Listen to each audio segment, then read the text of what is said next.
ব্রাহ্মণবাড়িয়ার নবীনগর উপজেলার শিবপুর বাঘাওড়া সড়কের সুর সম্রাট ওস্তাদ আলাউদ্দিন খাঁ ডিগ্রি কলেজ ও আকবরপুর নূরে মদিনার মসজিদের সামনের দীর্ঘদিনের বেহাল রাস্তাটি নিজ অর্থায়নে মাটি ও বালি দিয়ে সংস্কার করেছেন কুয়েত প্রবাসী মোহাম্মদ রতন মিয়া। স্থানীয়রা জানান, বৃষ্টিতে এই রাস্তায় জলাবদ্ধতা সৃষ্টি হয়ে চলাচলের দুর্ভোগ হতো। বিষয়টি চিন্তা করে প্রবাসী রতন নিজ উদ্যোগে সংস্কার করেন। এর আগেও তিনি নিজ গ্রামে বেশ কয়েকটি রাস্তা সংস্কার করেন এবং গরিব অসহায়দের পাশে দাঁড়ান। স্থায়ী বাসিন্দারা তার এই উদ্যোগকে সাধুবাদ জানিয়েছেন। রতন মিয়া বলেন, আমি দূরে থাকলেও গ্রামের প্রতি দায়িত্ব অনুভব করি।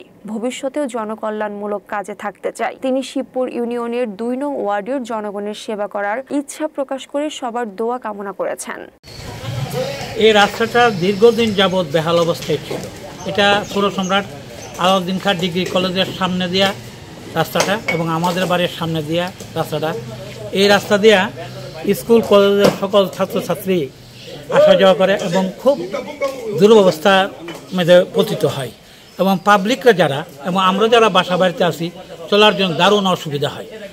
হালে আহাবপুর নিবাসী প্রবাসী রতন মিয়া নিজের উদ্যোগে নিজের পয়সায় নিজের গরজে এই রাস্তাটা করতেছে। এতে এলাকাবাসী এবং কলেজ এবং সাধারণ ছাত্রছাত্রী এবং সাধারণ জনগণ যাওয়ার জন্য বিশেষ উপকার হইতেছে।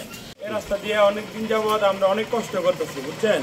তখন আমাদের জন্য সুযোগ সুবিধা করার জন্য যাওয়ার জন্য আকাবপুরের লতন উনিও কাজ করতেছেন। অনেক ভালো লাগছে, আমরা সুন্দরভাবে তুলে যেতে পারতেছি। আসসালামু আলাইকুম রহমতুল্লাহি ওয়া বারাকাতুহু। আমি একজন কুয়েত প্রবাসী।